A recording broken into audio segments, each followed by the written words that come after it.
नमस्कार, जोहार किसान भाइयों। आज आप देख रहे हैं मौसम आधारित कृषक पाठशाला झारखंड के किसानों के लिए। और इसमें हम लोग मौसम के आधार पर खेती कैसे करें उसके बारे में चर्चा करते हैं। और आज हम लाए हैं आपके लिए झारखंड में मूंगफली की खेती कैसे करें। तो इस बार चूंकि मौसम जिस तरह का है उसमें धान की खेती हो सकता है प्रभावित हो जाए, क्योंकि अल नीनो का इफेक्ट आ रहा है और वर्षा कम हो रही है। लेकिन वैसी स्थिति में जो टाड़ वाला फसल है, मध्यम जमीन वाला फसल है, वह अच्छा उत्पादन देगा। कम पानी भी होगा तो अच्छा उत्पादन दे जाएगा। इसलिए आप लोग दलहन तिलहन में ज़्यादा जोर दें। जो भी मध्यम जमीन है, यहाँ तक कि टाड़ में तो करते ही हैं दलहन तिलहन, लेकिन मध्यम जमीन में भी जहाँ पानी की निकास की अच्छी व्यवस्था है वहाँ पर भी दलहन तिलहन की खेती इस बार करेंगे तो अच्छा रहेगा। और इसी क्रम में आज आप लोगों को हम बता रहे हैं कि अपने यहाँ जिस तरह का आबो हवा है, जिस तरह का मिट्टी है, उसमें किस तरह से मूंगफली की खेती करें कि अच्छा उत्पादन हो। अपने यहाँ काफ़ी क्षेत्रों में बड़ी मात्रा में मूंगफली की खेती होती है, तो इसका वैज्ञानिक पहलू क्या क्या है उस पर आपको ध्यान देने की जरूरत है। तो आइए हम लोग बात करते हैं मूंगफली की खेती के बारे में। ऐसा है, सबसे पहले हम लोग बात कर लेते हैं प्रभेद के बारे में। तो प्रभेद यानी कि किस्म, इसमें आपको बिरसा मूंगफली 3 और 4 अच्छी वैरायटी है। अगर मिल जाता है, बिरसा कृषि विश्वविद्यालय का प्रभेद है और अच्छा उत्पादन देता है, लेकिन सब जगह उपलब्ध नहीं होगा। बिरसा कृषि विश्वविद्यालय या कहीं कहीं कृषि विज्ञान केंद्रों में भी यह उपलब्ध हो सकता है, तो वहां से आप लोग ले सकते हैं। और उसके अलावा बिरसा गोल्ड बड़ा दाना वाला होता है, जैसे काजू होता है उस तरह का दाना वाला होता है, यह भी अगर मिल जाए तो इसकी भी खेती आप करेंगे तो बढ़िया उत्पादन है, अपने यहाँ के लिए टेस्टेड है।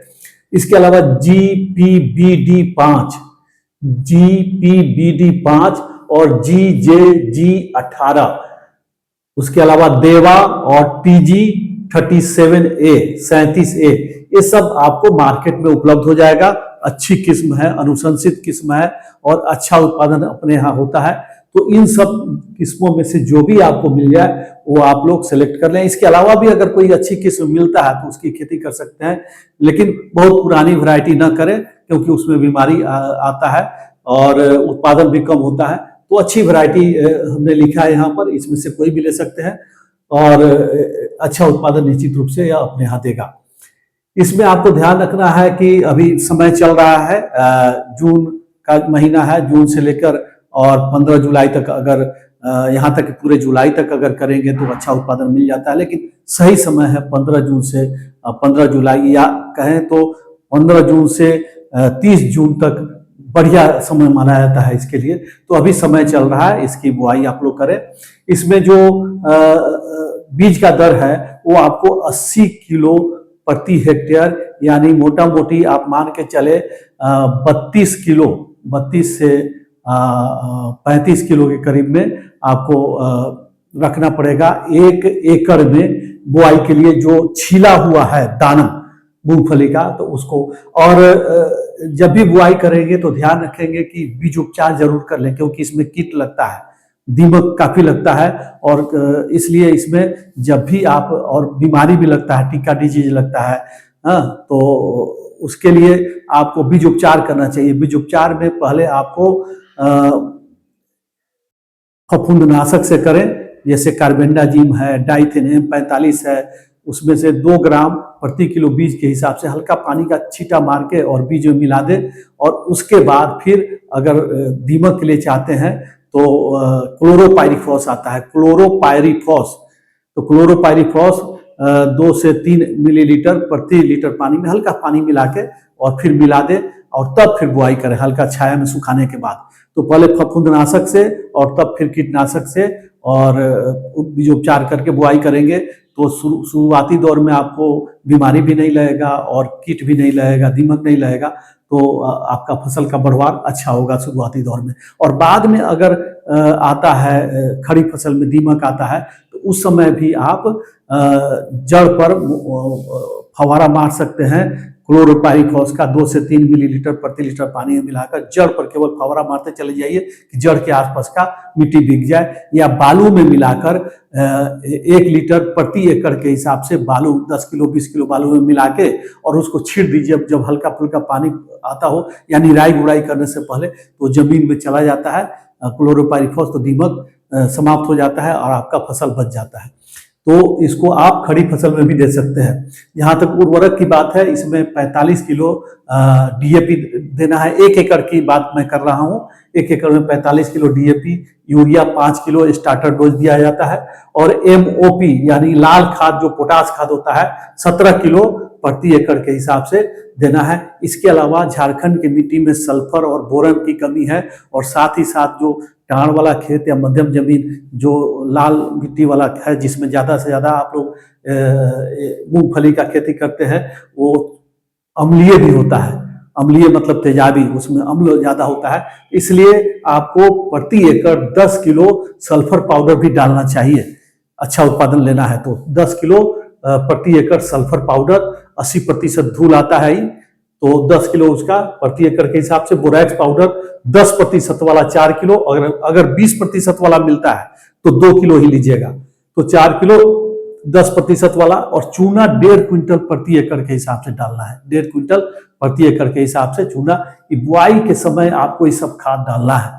आप अगर बुआई करते हैं तो आप 1 फीट से 45 सेंटीमीटर लाइन से लाइन की दूरी रखी जाती है।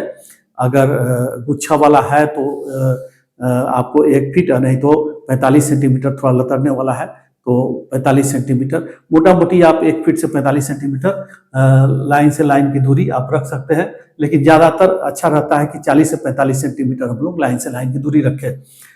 और उसमें जब लाइन से में बुआई करेंगे तो इन खादों को लाइन में डाल के और तब पैर से चला दें और तब बीज डालें, क्योंकि अगर केवल पहले खाद या चूना डाल के लाइन में और ऊपर से बीज डालेंगे तो बीज गलता है, उगाव कम होता है। इसलिए पैर से पहले मिला दें और मिलाने के बाद तब फिर उसमें बीज डालें।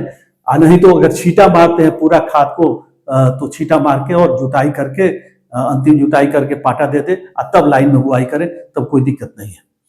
इसके बाद खरपतवार की बात कर लेते हैं। बहुत लोग खरपतवार को निकालते हैं, और मूंगफली में खरपतवार बहुत जरूरी है निकालना। एक बार निराई गुड़ाई जरूर करें, लेकिन निराई गुड़ाई के साथ आप चाहते हैं कि खरपतवार नाशी से भी हम इसका खरपतवार को मारे, तो शुरुआती दौर में पेंडिमेथिलीन 30 EC पावर है 30 EC, तो 30 EC वाला पेंडिमेथिलीन जो है उसको 3 ml प्रति लीटर पानी में मिलाकर बुआई के दूसरे तीसरे दिन आपको छिड़काव करना है। लेट नहीं करना है। बुआई आज की है तो कल या परसों 2 दिन के अंदर में आपको छिड़काव कर देना है, तो उगेगा ही नहीं, अधिकतर खरपतवार नहीं उगेगा और आपका फसल निकल जाएगा। फिर बाद में अगर लगेगा कि नहीं अभी और भी इसमें खरपतवार है, तो 20-25 दिन के बाद, बुआई के 20-25 दिन के बाद इमाजेथाइपर आपको होता है, इमाजेथाइपर 1 मिलीलीटर प्रति लीटर पानी में आप मिलाकर आपको छिड़काव कर देना है। तो उस समय भी आप छिड़काव कर देंगे तो इससे खरपतवार मर जाएगा।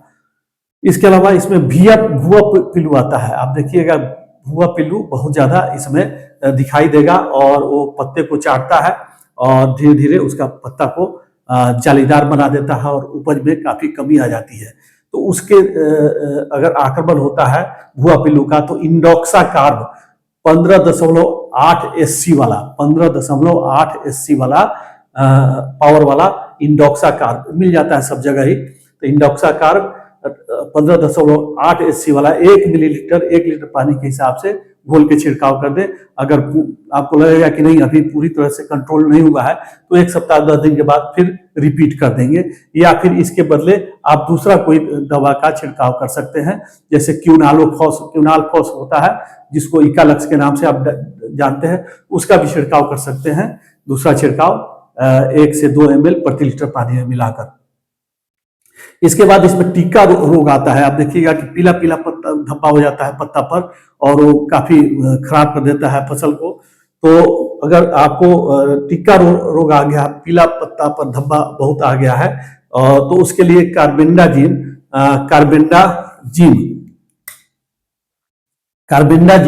अलग अलग नाम से आता है, बेबिस्टिन के नाम से आप ज़्यादा जानते हैं। तो कार्बेंडाजिम ले लीजिए या साफ ले लीजिए।